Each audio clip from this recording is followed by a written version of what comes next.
Hey everyone. Tonight we begin in a hushed alleyway, beneath the gaze of a loudspeaker crackling with praise for the supreme leader, while the rest of the city holds its breath.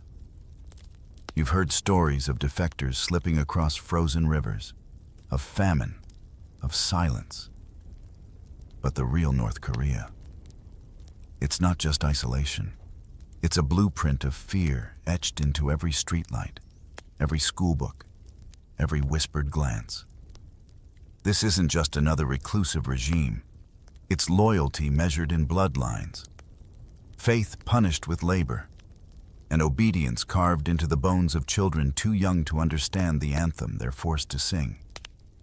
If peeling back the darkest masks of modern history helps you drift off, please like and subscribe. And tell me, where are you listening from? And what freedom would you miss most if it vanished overnight? Now dim the lights, close the curtains tight, and follow me into a nation where truth is contraband, and silence is the only language left unpunished. The North Korean regime doesn't need you to rebel. It doesn't need you to act, speak, or even think out loud. In fact, it doesn't need you to do anything at all. The mere fact that you exist born into the wrong family, humming the wrong melody, holding the wrong belief in the quietest corner of your mind can be enough to mark you as a threat. In this system, crime is not a fixed category. It is a shifting shadow, cast by ideology, suspicion, or convenience. A joke overheard by a neighbor, a radio frequency caught by mistake, a prayer whispered too long. These are not accidents here. They are evidence. You don't inherit rights in North Korea. You inherit classification. The Songbun system, implemented in the 1950s, divides citizens into social categories based on perceived loyalty. Your grandfather's mistake, real or imagined, becomes your burden. A cousin's defection, a sibling's careless comment, even a friend's unverified connection abroad can stain your record. This label follows you. It determines whether you attend university, join the military, or receive full rations. It decides if you live in Pyongyang or rot in a rural collective farm. It is not your actions, but your blood, your associations, your silence or lack of it that shapes your fate. Religious faith is treated not as a private matter, but a defection of the soul. Possessing a Bible is enough to be sentenced to a political prison camp. Attending secret services, even in one's own home, is seen as organizing rebellion. Children are taught from their earliest years to report their parents. Loyalty belongs to the leader, not to family, not to truth, not even to one's own mind. Thought control begins in childhood, reinforced by self-criticism sessions, school chants, and state-approved textbooks. Questioning the official narrative is not dissent. It is criminal intent. And intent, in this system, does not need to be proven, only perceived. The result is a society of watchers and watched, where everyone is both prisoner and warden. Conversations lower to whispers. Eye contact becomes risky. Songs from outside are dangerous. Books are copied by hand in the dark. Silence, once a refuge, becomes exhausting. You learn to bury your real thoughts so deep, you begin to forget where you placed them. The only safe opinion is the one the regime hands you, and even that, if repeated with the wrong tone or at the wrong time, can become suspect. In North Korea, control is not simply about obedience. It's about uncertainty, about keeping every citizen in a state of suspended fear, where survival depends on staying invisible. Because here, guilt is not proven, it is presumed, and innocence is irrelevant. One morning, the familiar rhythm of your life, that quiet hum of routine, is abruptly shattered. No sirens, No formal summons. No knock on the door allowing you a moment to collect yourself. You might be walking along a dusty street, or perhaps at home, sipping meager tea. Suddenly, you feel a presence, a firm grip on your arm, and the world tilts. The air grows cold. A chill creeps into your bones, deeper than any winter wind. No warrant, no explanation, no legal formality, just quiet, swift, undeniable action. You are seized. Your eyes, wide with primal fear, search for answers, but find none. Then, a rough cloth presses against your face, and the world goes dark. You are blindfolded. The sudden loss of sight amplifies everything, the coldness of the hand that guides you, the muffled sounds of footsteps, the unsettling sensation of being led into an unknown void. Your body tenses, muscles coiling. You're pushed into a vehicle, maybe a truck, smelling faintly of dust and metal. The journey is disorienting, twists and turns, rhythmic jolting, making it impossible to gauge direction. Time stretches and contracts. You are completely isolated, separated from everything you know. Your name, your identity, your history, they begin to feel like distant echoes, fading into the dark. Then, you are led into a cell, pitch black. A darkness so profound it presses in from all sides. The air is thick with damp earth, stale sweat, and something acrid, metallic. You reach out, fingers brushing rough, cold concrete walls. Then something damp and slimy on the floor. The chill seeps into your clothing, through to your skin, down to your marrow. No explanation. No voice to tell you why you are here, what your supposed transgression might be. Just oppressive silence, broken only by your ragged breath and the frantic pounding of your heart. The days that follow bleed into weeks, marked only by the shifting light you cannot see. Weeks of relentless interrogations begin. They are not about seeking truth, but about breaking you. Questions repeat, endless variations on the same theme, designed to wear down your spirit, erode your will. You sit on a hard, cold stool, or the damp ground, your head aching from the strain. Voices are flat, monotonous, sometimes rising to a sharp bark.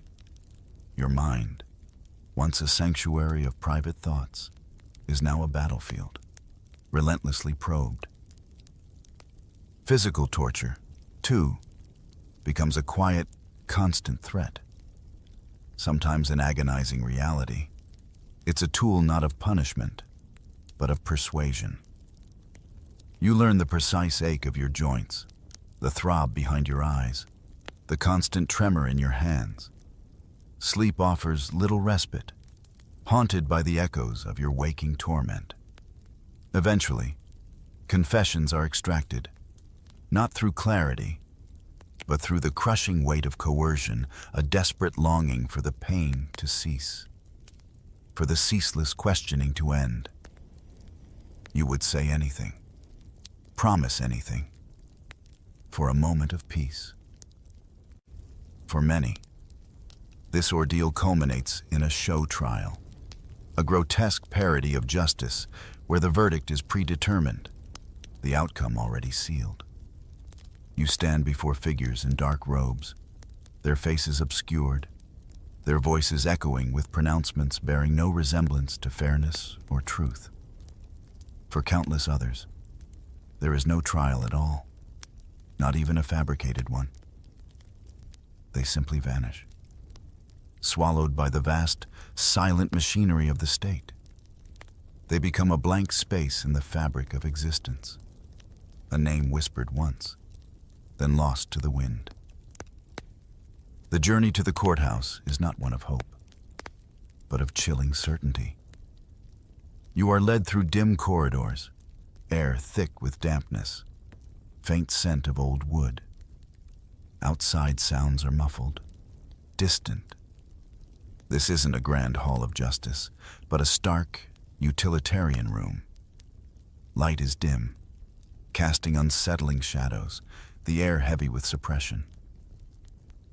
You're ushered into a space where justice is inverted. Here, the Supreme Court is a singular, all-encompassing entity, both initial trial and final appeal. No higher authority, no independent review, no second chance. Once a verdict is rendered, it is absolute, an unyielding decree. You feel the weight of this finality, a crushing certainty leaving no room for hope. The figures presiding over this charade aren't guided by legal principles or evidence. They follow direct orders from the state, their pronouncements echoing the supreme leader's will. Their gaze is impassive, devoid of empathy. You are not a person, not an individual with rights. You are a problem to be solved, a deviation to be corrected, a message to be sent. These courts, you understand, are not designed to protect the accused. They are meticulously crafted instruments, honed over decades, to enforce loyalty, instill absolute obedience. Every ruling, every sentence, serves a larger purpose to tighten the invisible chains of control. You are a lesson, a warning, a silent declaration that dissent, even in thought, will not be tolerated. Sometimes, a sentence of re-education is pronounced. To an outsider, it sounds innocuous. But you know it means endless ideological training, a relentless reprogramming of your mind, a slow, methodical erasure of your individuality, your personal thoughts, your very spirit, replaced by the state's doctrine. You are to be molded until you become a perfect, unthinking cog in the regime's machine. You imagine the ceaseless droning, the repetitive chants, the forced confessions of your errors, until words lose all meaning, becoming a dull ache. The ultimate power behind this entire apparatus emanates from a single source, the Supreme Leader. He is the ultimate arbiter of truth, right and wrong, justice and punishment. His word is law, his will absolute. You feel this omnipresent force, like an unseen current, guiding every action, every decision. In this silent hall, you realize you are not truly on trial before a court of law, but before an all-encompassing, unforgiving power that seeks not to judge, but to control, utterly and completely. You are merely a fleeting shadow in its vast, unyielding presence. Again, the blindfold descends, and the world shrinks to suffocating darkness. You are moved once more, the journey longer, the vehicle less comfortable. The rough road beneath the wheels becomes a ceaseless tremor, vibrations settling into your bones. You try to orient yourself, but twists and turns are relentless, designed to disorient, to erase any sense of a known path. The air grows colder, thinner, hinting at a landscape far removed from populated areas. Finally, the vehicle lurches to a halt. You are led out, blindfold still firmly in place. The silence is profound, broken only by a distant whisper of wind or the faint, metallic creak of a gate. You are in a remote, desolate place, a landscape chosen for isolation, its vast emptiness. You stand on uneven ground, the chill of the earth seeping up through your worn shoes. This is where those who committed the unforgivable sin of existing outside the state's favor are brought. This is where you are welcomed into the camps. You learn, slowly, agonizingly, that there are different depths to this living death. Two distinct types of camps exist: the total control zones, from which there is no return, no hope of release. Here, you are sentenced to life, but a life stripped bare of dignity, humanity, and purpose beyond forced labor and slow decay. It is absolute, irreversible erasure. You imagine the silent, gaunt faces of those here for years, decades, their eyes holding the blankness of unending emptiness. Then there are the revolutionary zones, temporary detentions where a faint ember of hope might still exist. But this hope is a cruel illusion, a mirage receding with every passing day. Conditions are brutal, labor crushing, hunger a constant companion. The path to release, if it exists, is shrouded in uncertainty and arbitrary whim. You realize even this faint possibility is a tool, a way to extract more labor, obedience, despair, a thread dangled, only to be snatched away. But perhaps the most chilling truth you uncover is the insidious reach of punishment here. It is not limited to the individual. No, here, the sins of one are visited upon the many. Family-based punishment is not a relic of the past, but a cruel, active practice. Entire families, parents, siblings, children, even distant relatives can be imprisoned for the crime of one person. You feel a sickening lurch as this reality sinks in.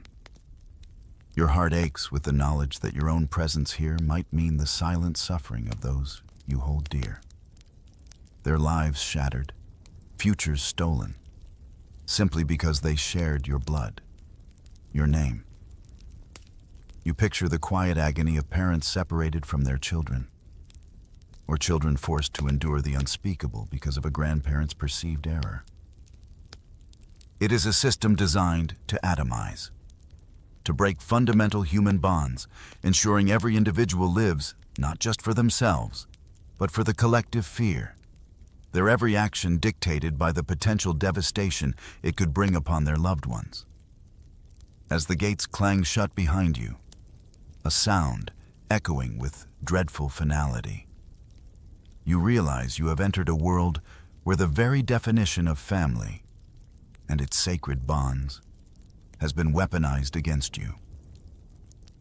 Each new day in this place begins not with a gentle seep of dawn, but with a gnawing ache deep within your stomach. You wake in cramped cells, air heavy and stale, scent of damp earth and unwashed bodies clinging to everything. Your bed, a rough wooden platform, is often infested with unseen creatures, a persistent itch, a constant reminder of degradation. Water, when offered, is cloudy, tasting faintly of metal and something stagnant, yet you drink it. Meals are not sustenance, but fleeting rituals of quiet desperation. Your daily ration, a handful of dirt-contaminated rice, or a piece of moldy bread, like dry dust in your mouth.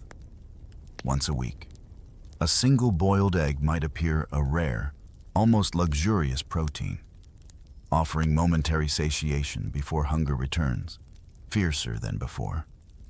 You learn to chew slowly, to make each mouthful last.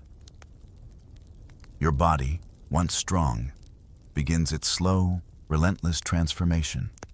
Limbs grow thin, skin stretches taut over bones, eyes sink back, dull and hollow.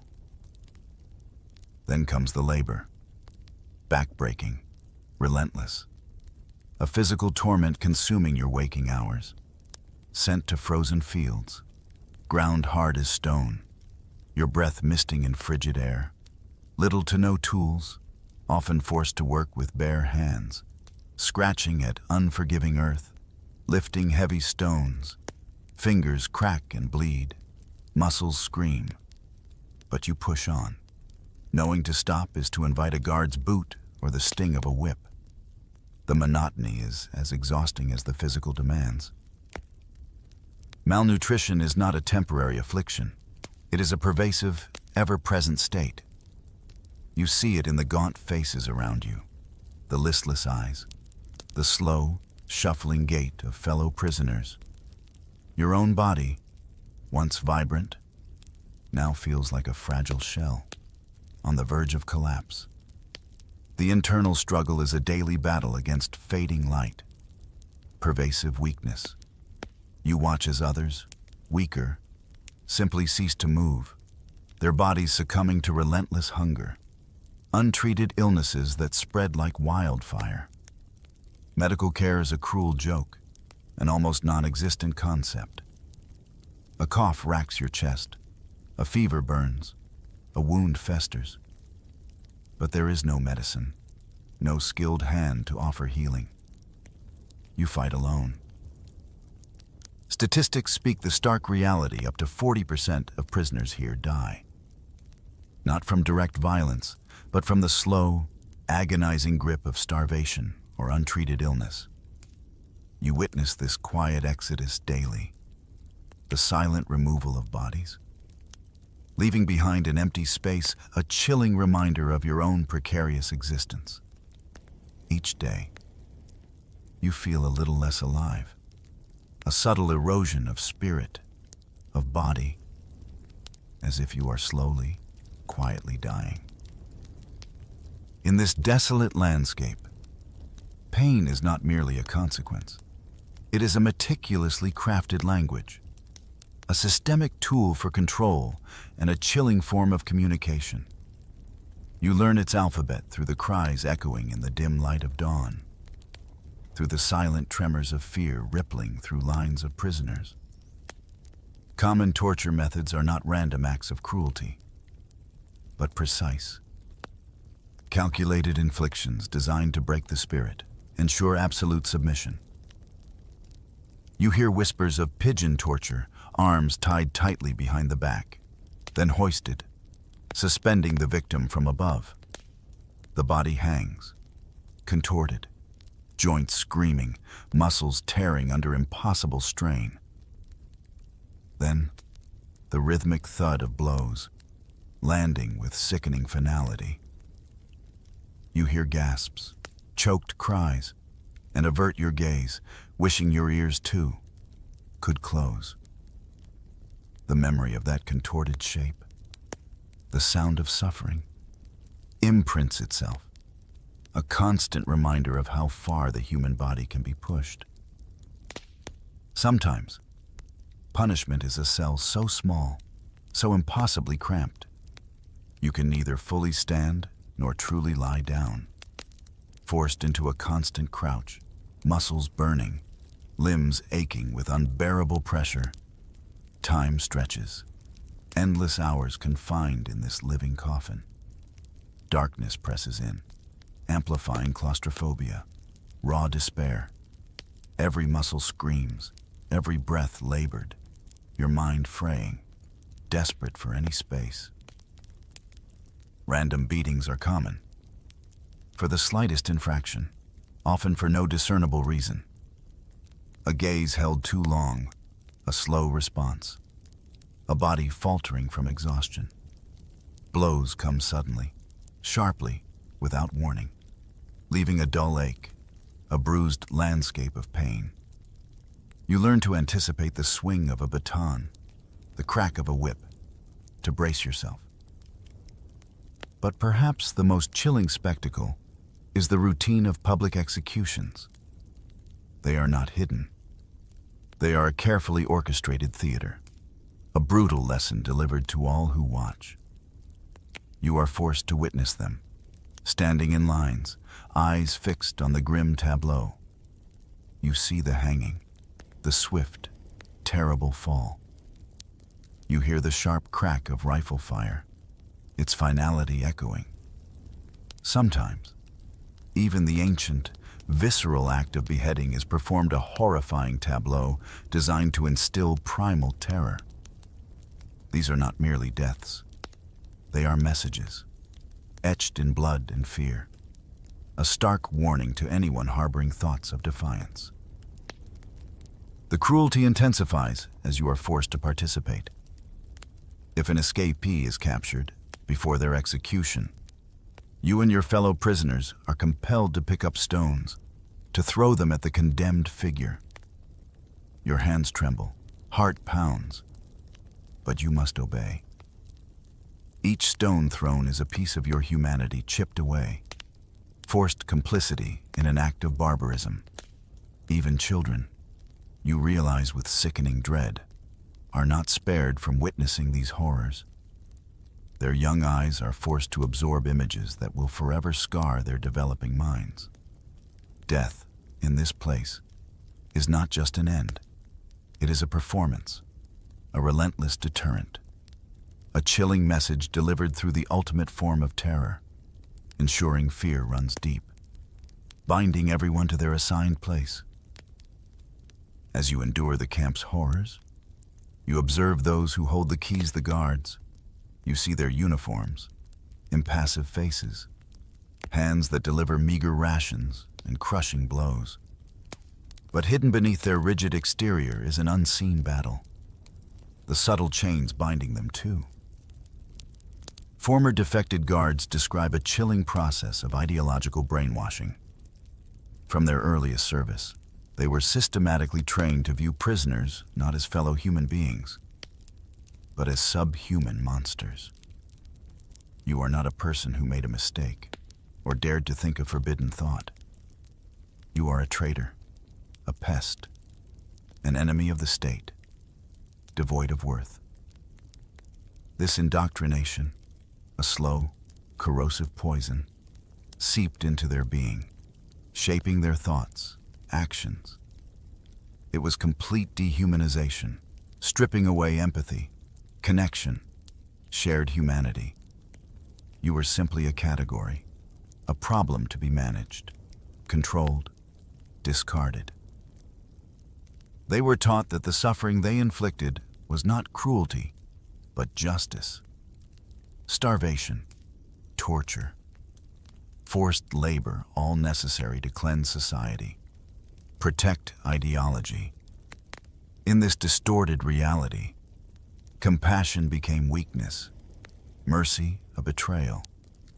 They were molded into unfeeling instruments, their moral compasses dismantled, replaced with brutal directives. Yet, for some, cracks eventually appeared. When these guards defected, standing outside the regime's control, a horrifying truth dawned. The monsters they despised were often innocent people starving families. Christians holding silent faith, individuals whose lives had been unjustly shattered. This realization, for those who experienced it, must have been a crushing weight, a profound betrayal of their own humanity. They had been tools, unwitting participants in systemic cruelty, their minds warped to accept the unspeakable. Cruelty became easy, logical. Once prisoners were stripped of humanity, you imagine the hollowness in their chests, the ghosts of faces they'd seen, cries they'd ignored. Even the guards, you realize, were not truly free.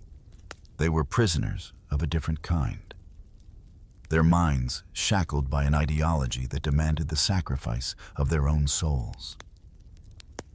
As you exist within this silent, suffocating world, you may hear whispers, distant echoes, of those who are different, the foreigners. Their presence here is a strange anomaly, a fleeting glimmer of the outside world, yet fraught with unique dangers. Figures like Otto Warmbier, a young American student, or Pastor Lim, a Canadian missionary, become names whispered in hushed tones, symbols of a distinct kind of captivity. For these foreign detainees, camp rules take on an unsettling dimension. Unlike domestic prisoners who fade into anonymous suffering, foreigners are sometimes treated with peculiar caution. You might observe they are kept healthier, given slightly better diets, perhaps even medication denied to your countrymen. This is not genuine concern, but cold calculation. They are valuable pawns, instruments for propaganda, leverage in international diplomacy. You imagine their brief, carefully monitored interviews, their words weighed, expressions scrutinized. Perhaps occasional, fleeting communication with families is allowed. Messages meticulously censored, twisted to fit the regime's narrative.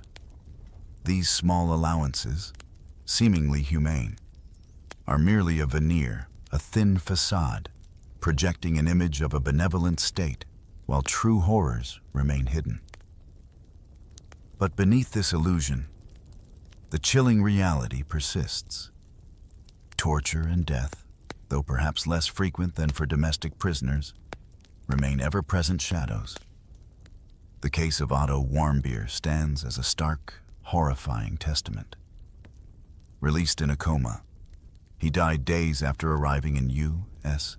custody, his body, his mind, irreparably broken by the ordeal. Pastor Lim, too, survived. But his survival was not mercy. It was a direct result of relentless diplomatic pressure, tireless negotiation on the global stage. He was a bargaining chip. You recognize the subtle power dynamics. Lives become commodities, traded in a chilling geopolitical game. The foreigner's cage, perhaps gilded with a different metal, adorned with more comforts, is a cage nonetheless. The bars are still there. Freedom remains an illusion, and the constant threat of arbitrary power, of a life extinguished without consequence, looms as large as for any other prisoner. Their existence here is a stark reminder that even those with the backing of distant nations are not immune. They are a fragile bridge, connecting the darkness within to the uncertain light beyond their fates, a chilling lesson in the true cost of this isolated realm. As you move through your days, you begin to understand that the camp walls, formidable as they are merely an outer layer of a far larger, more pervasive prison. This entire nation, you realize with cold, creeping certainty, is a meticulously constructed cage. Its bars are not iron, but invisible threads, surveillance, informants, fear. You walk through seemingly normal streets, yet feel constant, unseen eyes upon you. Every shadow might hold a listener, every neighbor a potential informant, driven by fear or misguided loyalty. You learn to speak in generalities, to choose words with surgical precision, lest an innocent remark be twisted against you. The internet, that vast ocean of information, is forbidden a distant myth. Your access to the outside world is meticulously controlled, filtered through the narrow lens of state propaganda. You live in an echo chamber where only approved narratives resonate, where alternative ideas are actively erased. Your freedom of movement is a cruel illusion. Every step, every journey, however small, is subject to permission, to scrutiny. You cannot simply visit a relative, explore a new city, or seek opportunity elsewhere. Your life, your path, is predetermined, mapped out by unseen authority. Citizens here live under a pervasive, chilling blanket of fear. It's a quiet, constant hum beneath daily life. You see it in averted gazes, quickening steps when an official passes. The careful, almost choreographed interactions. One wrong word, a fleeting expression, a misinterpreted gesture, any can shatter your life, and far worse, destroy your entire family.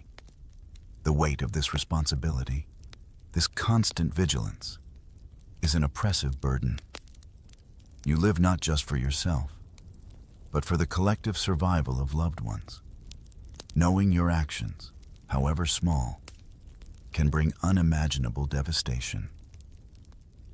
Even outside the brutal confines of labor camps, daily life is a silent sentence, a slow, methodical erasure under totalitarian control. Your very existence dictated, choices pre-approved, thoughts guided. You wake, work, eat, sleep, all within parameters designed to ensure conformity, to prevent the faintest ripple of independent thought. The air you breathe feels heavy with unspoken rules. The landscape a vast stage where every actor plays their assigned part, endlessly. You realize that whether behind bars or walking the streets, you are still a prisoner, bound by unseen chains, your spirit slowly bending to the will of an omnipresent, unyielding power. The silence that fills your days is not peaceful. It is the silence of absolute control, the stillness of a world held captive. As this long journey through a silent, terrifying world draws to a close, you are left with a chilling, undeniable understanding. The reality here is far, far worse than anything you could have imagined. The whispers, the fleeting glimpses of cruelty, are merely fragments of a horror that runs deeper than any official report can convey. You hear echoes of revelations that shock the conscience of the outside world, if they are even permitted to be heard. A 2017 report by the International Bar Association, a distant echo from a world that values justice, brought forth truths too monstrous to be real. Executions, not for grave political acts, but for the most basic acts of survival. Imagine a mother executed for picking edible roots, desperate to feed her starving children.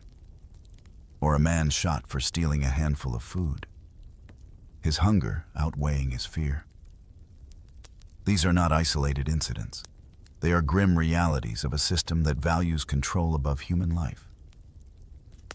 You learn of children, mere infants, dying from forced labor, their small bodies succumbing to crushing demands, robbed of childhood, innocence, even breath, all in the name of a cruel, unyielding ideology. They fade away quietly, cries unheard, lives extinguished before they truly began. Malnutrition claims them relentlessly. One particular camp reports an unimaginable 1,500 to 2,000 deaths each year. These are not statistics.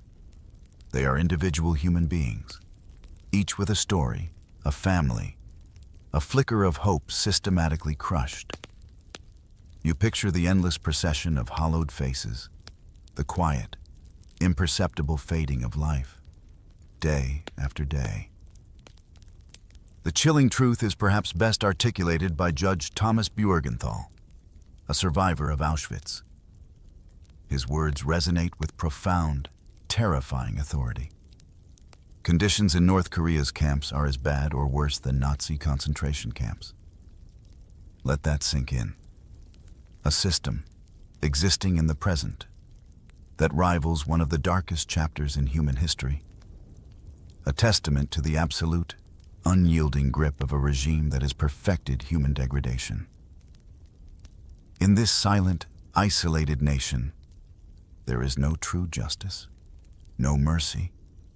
For those born within its borders, no escape, no return to a life unburdened by fear. You are arrested for anything, for nothing, for existing. You are sentenced without evidence, without a voice, without a chance to defend yourself. You can die without a name, your existence erased, your memory swallowed by pervasive silence. No one is truly safe here, not the ordinary citizen, not the perceived criminal, not even the rare foreigner. And for the North Koreans, for those who call this land home, there is no escape, no justice, no end to this quiet, unending sentence. The gates you walked through. In this journey of the mind, close behind you now. Not with a clang, but with a whisper. leaving you in the profound, unsettling stillness of a world where truth is treason, and memory is the only escape. You drift now, carrying the quiet echoes of what you have seen, what you have felt, as the silence settles around you, deep and vast. If you really can't stand Kim Jong-un, the North Korean leader, his incredibly over-the-top eating habits and super luxurious lifestyle are sure to make you dislike him even more, while his own people are dealing with extreme hunger and malnutrition. He's indulging in the world's finest cheeses, savoring expensive liquors, and casually tossing around thousands of dollars for a single night of entertainment. Stay tuned and watch this video till the end, because this is what a typical day in the life of Kim Jong-un looks like mornings. Unlike most world leaders who have a fixed waking hour, the supreme leader of North Korea, Kim Jong-un has a schedule that is a bit all over the place, although there is not much known about it, but it depends upon how much he partied and had to drink the night before. So you can say that Kim Jong-un doesn't really have a fixed wake-up time. However, when it comes to starting the day for his country, he employs a rather unique approach. He awakens the citizens of its capital city, Pyongyang, by blaring a peculiar song through the city via loudspeakers, and it's not your typical wake-up call, mind you. The song is titled, "Where Are You, Dear General?" and it's a North Korean composition, supposedly written by Kim Jong-il, father of Kim Jong-un, in 2008. Since then, this tune has been playing around Pyongyang railway station in the mornings, and it's definitely not the sort of thing you'd want to wake up to. That's for sure. It's more like the eerie sounds of ghosts haunting the entire city. It seems like this specific wake-up routine is just for the citizens of North Korea, not for the supreme leader Kim Jong-un himself, as Mr. Kim begins his morning in his lavish palace. He typically begins his day at the Rongsong residence, where he resides with his wife, Ri Sol-ju, and their kids. This residence is also known as the Central Luxury Mansion, and it was constructed in 1983. Now it's clear that the Rongsong residence isn't an ordinary residence, because this is where Kim Jong-un, or as the people of North Korea call him, the supreme leader, resides. This palace contains all the fancy amenities like lakefront banquet halls, a substantial 15 meters wide and 50 meters long swimming pool with a water slide and a running track. Moreover, it has an athletic field, a spa, and sire horse stables with a riding area, a shooting range, a horse racing track, and whatnot. Coming back to his daily routine now. If we think about what an ordinary person does after rolling out of bed in the morning, it's usually a quick trip to the bathroom, right? But hold on, because it appears that Kim Jong-un might not be part of the L Regulars Club. Yes, you heard it right. You know, North Korea has come up with quite an unusual claim about their godly leader, Kim Jong-un, apparently. They're saying he's so devoted and hardworking to help the Korean people prosper that they burn all their energy and there is simply no waste. And believe it or not, they've made similar claims about his father, Kim Jong-il, and even his grandfather Kim Il-sung, the past. It might sound a bit funny to you, but that's what the North Koreans believe, or are perhaps strongly encouraged to believe. No one can really say. Now, nobody in their right mind would believe something so impossible. The thing is, North Koreans are brainwashed to such an extent that they see their dictator as a supreme leader, as a god. So they idolize him as a holy personality. The regime shaped their thinking in such a way that they believe their leader doesn't need to bother with earthly matters, like using the toilet. If you listen to their stories, the common citizens of North Korea that escaped the country where they got the chance to share their story with the rest of the world, they reveal how they survived in this isolated country they like. They brainwash us since our birth, and they tell us that Kim are gods, so that I will think that Kim Jong-un can read my mind. And I thought that if I think bad things, he's going to kill me because he can read my thoughts. But does Kim Jong-un care? Absolutely not. He begins his day with a freshly brewed cup of coffee, as if he has the busiest schedule known to mankind. Of course, for the supreme leader, whose days must be overflowing with earth-shattering responsibilities. A cup of coffee is the ultimate fatigue-fighting solution right now. That's probably the only common thing most people can relate to, the morning cup of coffee. But don't jump to conclusions too quickly, because the similarity ends right there. While many of us might go for an ordinary cup of joe, the North Korean leader goes all out, picking only the best exotic coffee. Blends money can buy, and you can bet it costs a pretty penny. Kim is a fan of the finest Brazilian coffee. This coffee is just one of many luxury items he imports, both for his personal enjoyment and for the privileged circles surrounding him. Historical data suggests that it often goes up to $500 per pound. In 2016 alone, North Korea reportedly flew in almost $1 million worth of Brazilian coffee for its supreme leader. However, it's not merely the price tag that sets it apart. It's also its rarity and difficulty to obtain within North Korea, making it a symbol of Kim Jong-un's extravagant lifestyle and authority. This coffee is just one example of his opulent taste, and we can only hope he shares some of it with his friends and family after getting his early morning caffeine fix. It's time for Mr. Kim's grand breakfast. But did you know almost half of North Korea's population hardly has anything to eat? A UN report suggests an estimated 12 million North Koreans are struggling with hunger and food shortages. What ironically, at the same time their leader Kim Jong-un is savoring the breakfast of many people's dreams. His luxurious table crowded with delicious dishes raises many eyebrows. That isn't surprising, considering one of the few things we know about him is that Kim Jong-un loves eating. And it's the most important part of his day. And let's not forget, Kim's got quite the waistline to prove it. So instead of simply munching on cereal or toast, obviously he goes for a breakfast spread, fit for a king. But what does his morning feast actually look like? Well, no appetizer for him. He starts big with high-quality bacon sausages and premium steaks. Don't mistake them for your common breakfast meats. We're talking about prime cuts like Italian, Palmer ham, and Wagyu beef. The sad part about this is that while Kim enjoys his meat, delicacies, his people only survive on boiled rice and bean paste. They have a strict vegetarian diet with no access to animal protein. Probably because their leader stuffs himself with almost all of the country's meat, not to mention the world's. You wouldn't believe the staggering amount he spends on shipping high-quality cuts from around the globe. Take the Kobe beef steak, for example. It is a must-have on Kim's table. He likes his steak medium, rare to rare, and the same goes for its availability. This Japanese steak ranks as one of the planet's most expensive beef, going for $200 to $500 per pound. With a price tag like that, you know the supreme leader has to have it. His love for this pricey steak comes from his father, Kim Jong-II. The family's former sushi chef, Kenji Fujimoto, revealed that the father and son duo used to dine on Kobe stock together. And that's not the only revelation coming from Chef Fujimoto. He also mentioned that sushi is a common visitor to the brutal dictator's table. Well, sushi is usually seen as a healthy choice, but when it comes to Kim Jong-un, he goes for the less healthy option.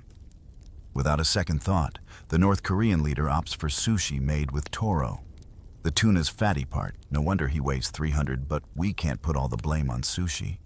Kim's weight has more to do with his undying love for Swiss Emmental cheese. He got a taste of it while studying in Switzerland, and the rest is history. There was no prying this luxurious aromatic cheese from his hands. His obsession with it even took a dark turn when he got goo due to it in 2014. But did he stop eating it? Seems doubtful the same year. North Korean officials went to a French dairy school to get more fancy cheese for their leader. They wanted to learn how to make it, but got turned down, knowing this notorious ruler. He would have somehow found a way to get his hands on it. Nothing is out of his reach, no matter how expensive, rare, or even banned. You heard that right. The North Korean ruler adores lobster and caviar, too. Both items banned from entering North Korea by the UN, but no ban is stopping him. Kim still imports the finest Caspian Sea caviar and high-quality lobster to satisfy his fancy seafood cravings. Even though he and his father, who also loved lobster, tried to set up a freshwater lobster farm at home. It never took off, so got to resort to importing another. Seafood rarity he enjoys is shark fin soup, a controversial dish fit for a controversial leader. This East Asian delicacy is so popular that it has led to the near extinction of sharks, raising many environmental and ethical concerns.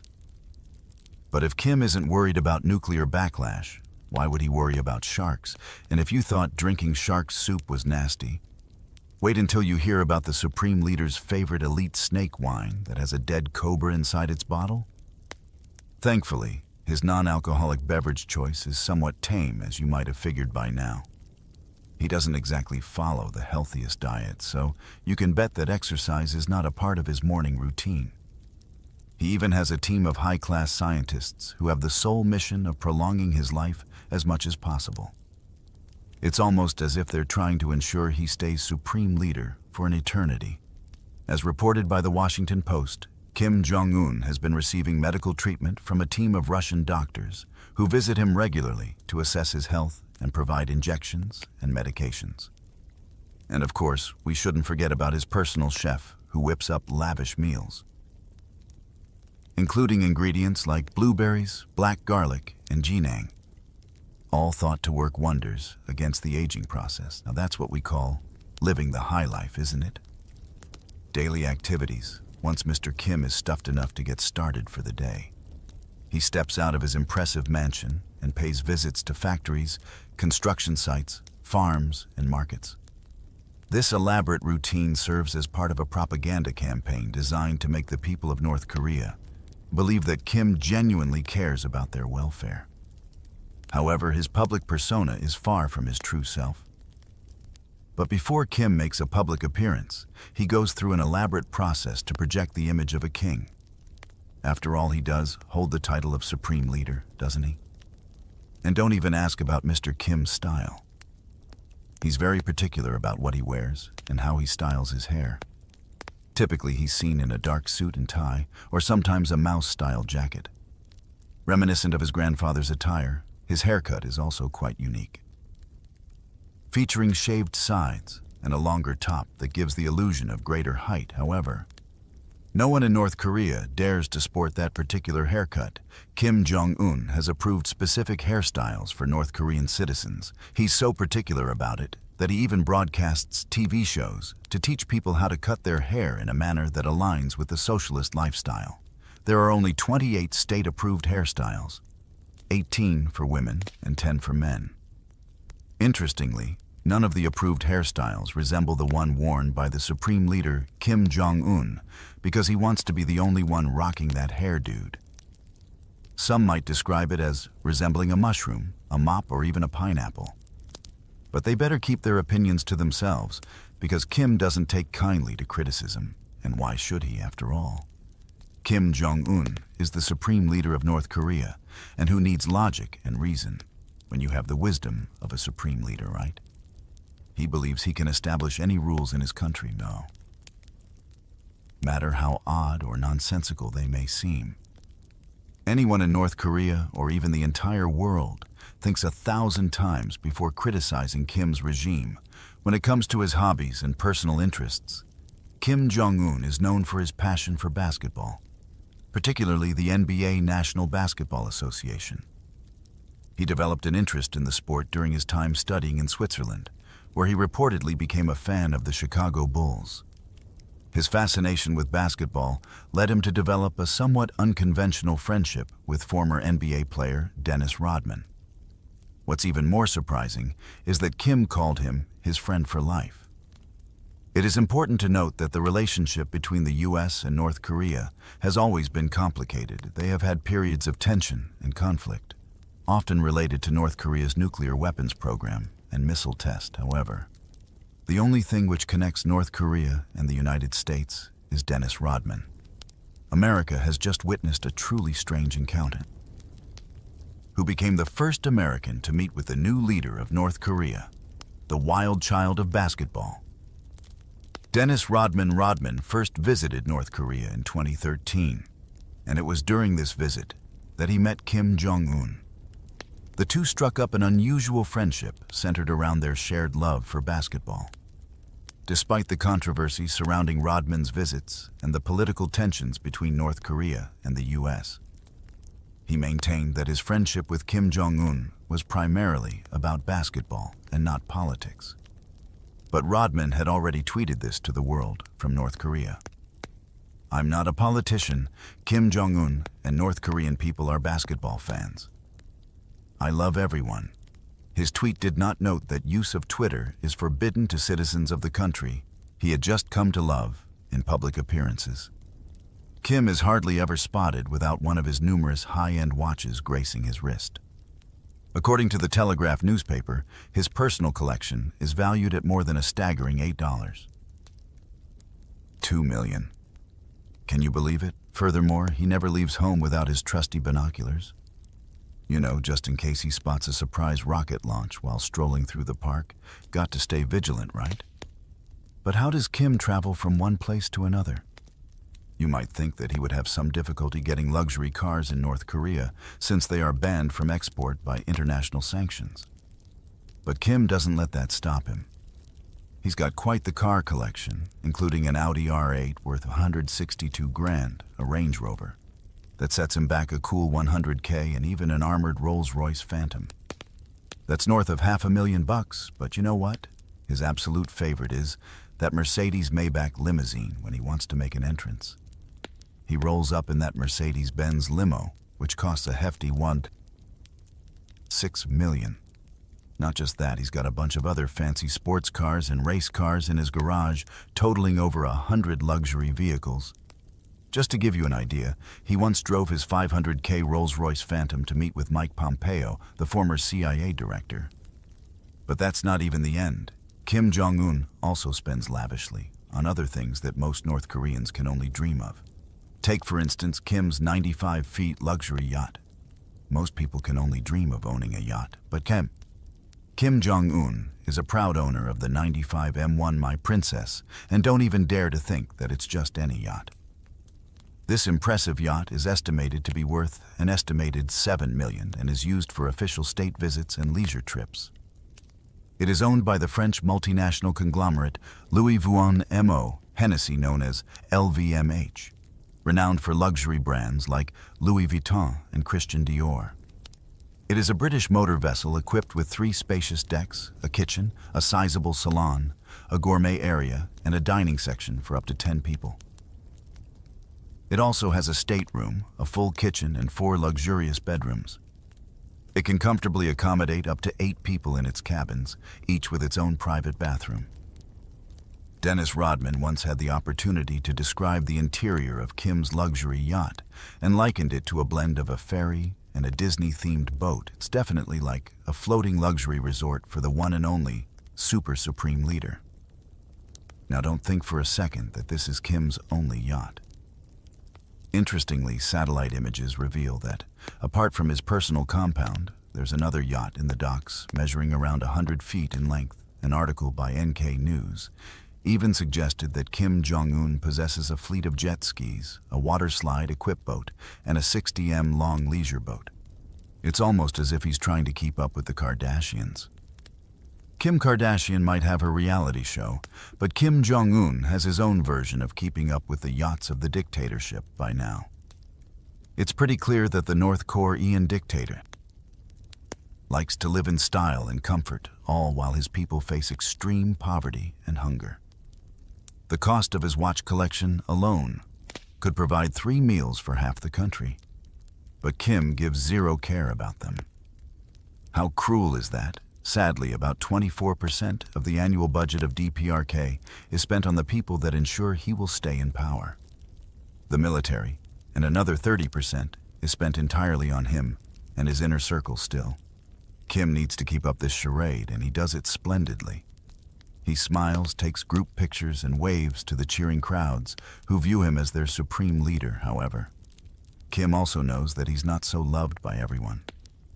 That's why he's willing to spend millions on his personal security. He's always surrounded by a team of bodyguards, and getting into that squad is no joke. These guards aren't just skilled with weapons, they're highly trained combatants and martial artists. But to land a spot on this exclusive team, you've got to be shorter than 5'5".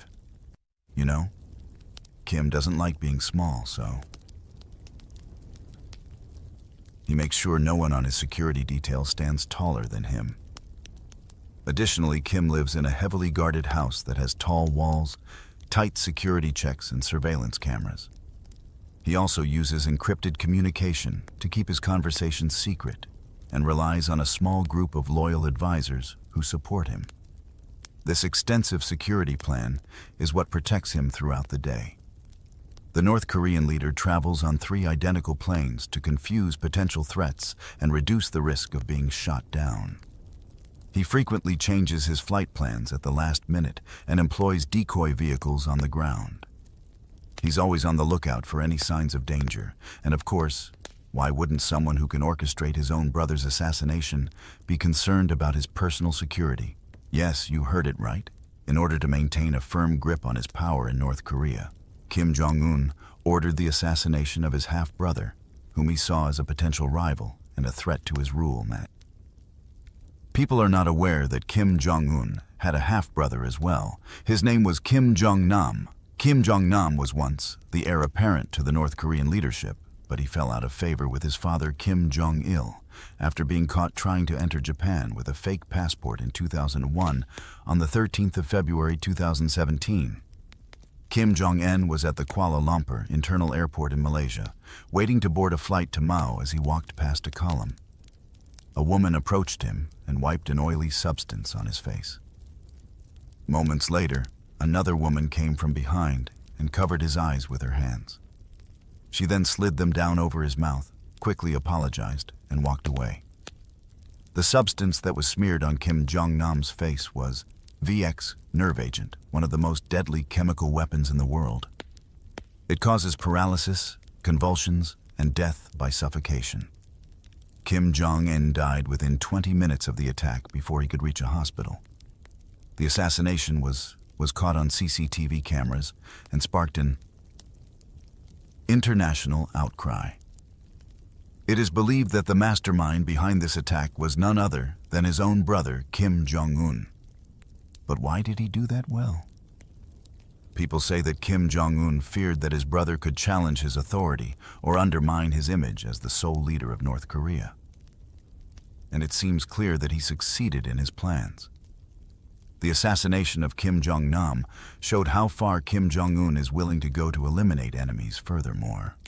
The killing was a warning to anyone in the regime who might think of disobeying Kim Jong-un by mercilessly killing his own brother. Kim Jong-un strengthened his absolute authority and demonstrated his readiness to do anything to maintain his power in life.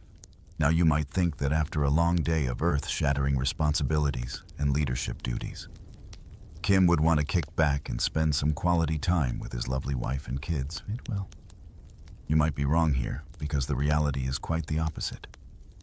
Well, in reality, Kim primarily reserves his evenings for his entertainment. One of the most impressive means of his entertainment is his own private theater, where he watches any movie or show he wants on a huge screen with a state-of-the-art sound system.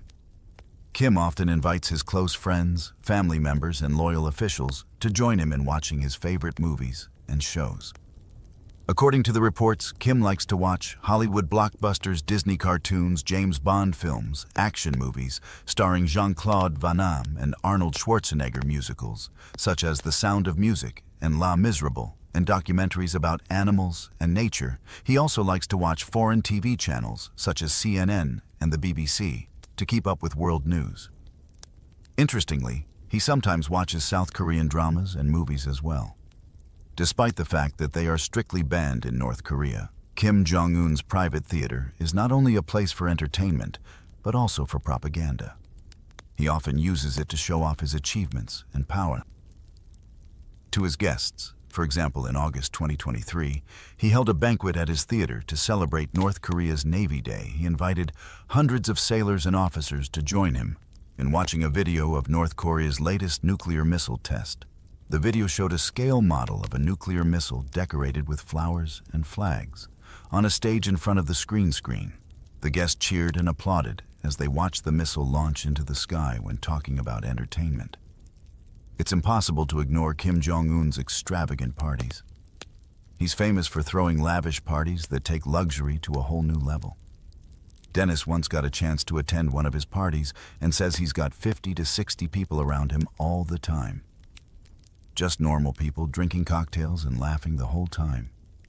If you drink a bottle of tequila, it's the best tequila. Everything you want, he has the best. These over-the-top parties are all about fancy food drinks. And most important, women, interestingly, our supreme leader also has something known as a secret harem. Although it's not much of a secret anymore, it's just another extravagant part of his life. Secret harems, or Kyum-jo, as they're called in North Korea, are groups of about 2,000 women whose job it is to entertain Kim Jong-un and his high-up officials in North Korea. According to reports, these women are split into different groups. Some sing and dance, others give massages, and some, well, they're there for more intimate activities. Now, you might be wondering about the fact that Kim Jong-un has a gorgeous wife, Rez Ol-ju, and is publicly presented as a family man. However, there is speculation among some people that his wife often accompanies him in public appearances to create the image of him as a regular and compassionate leader in the eyes of the public. Never mind that he has a wife, he does whatever he likes with slaves, and he sure seems to care a lot about how his harem looks. You won't believe it, but in 2016, he spent a whopping $3.8 million just on their lingerie. He also makes them go through serious medical checks to make sure they stay in good shape. Some people also say that he buys the expensive snake wine because it's believed to have traditional medicinal properties in North Korea that can boost a person's virile, while local alcohol is cheap and readily available. It clearly isn't to Kim's taste. Instead, he reportedly spends an average of $30 million each year on importing liquor into the country for his elite circles. There are even rumors that he's imported high-quality sauna equipment to help him recover from hangovers. What's more intriguing is that he regularly imports more alcohol for his own personal use than most people will ever drink in their entire lives. In 2019, for example, the Dutch port of Rotterdam seized 990,000 bottles of Russian vodka, which officials believed were headed for Pyongyang in Rotterdam. A vessel affiliated with a Chinese firm known as Costco Shipping was intercepted based on information provided by the Russian Foreign Ministry upon inspection by customs officials. Approximately 3,000 cases of vodka were discovered on board. The United Nations had previously imposed a ban on exporting luxury items to North Korea, but over the past couple of years, North Korea has been attempting to circumvent the international sanctions. Reportedly, this vodka was intended for the enjoyment of Kim Jong-un and his high-ranking military officers. While this specific shipment didn't quite reach Pyongyang, it's highly likely that numerous similar shipments regularly make their way to the shores of North Korea. Champagne cryostal is also a favorite amongst Earth's worst despots. Kim Jong-un, of course, is no exception. During his sit-down with the Daily Mail, Kenji Fujimoto revealed, "The Kim's love of fancy booze has probably contributed to his ever-expanding waistline." Fujimoto told the WE site he drank a lot. His favorite was Sisal, usually about 2 bottles in a sitting. Produced by the Lou Radra estate, Sisal was created in 1876 at the behest of Tsar Alexander II of Russia, described by the estate as a remarkably balanced and refined. Champagne crystal is known for its silky texture and fruity aromas. Perhaps more importantly, however, it is also ludicrously expensive. Bottles regularly sell for well over 100, with some larger formats going for upwards of $1.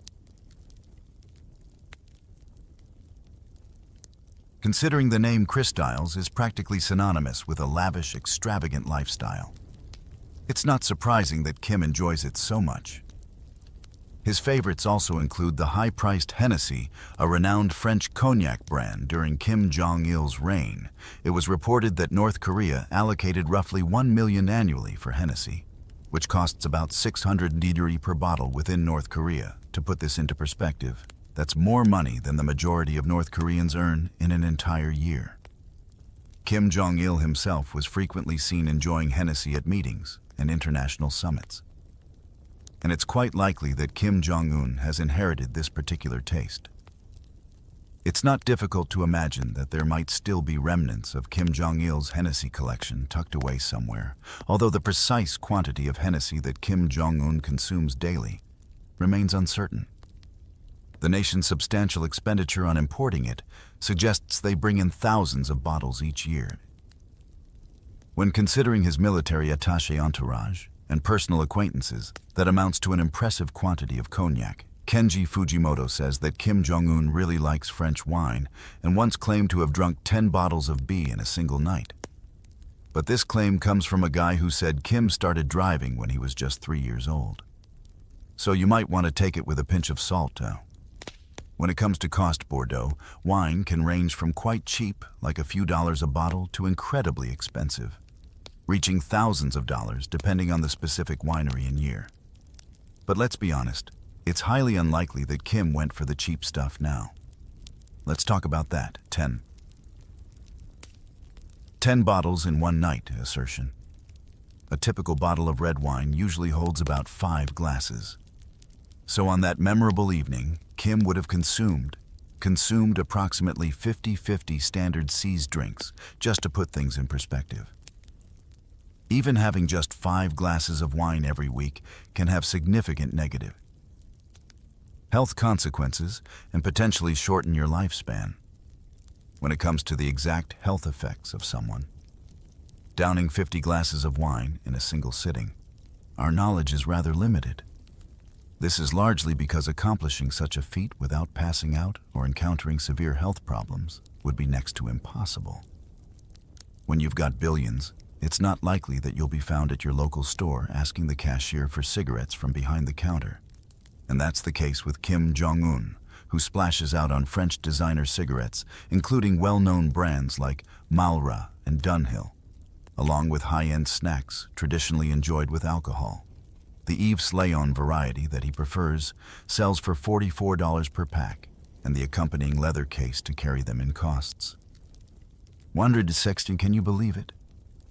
It's clear that Kim's nighttime routine is quite unusual and not so healthy at night. Kim Jong-un engages in discussions about the country's affairs, providing a facade of leadership. Involvement, although his trusted advisors and experts make most of the state's decisions. These late-night meetings allow him to seem involved in the nation's problems.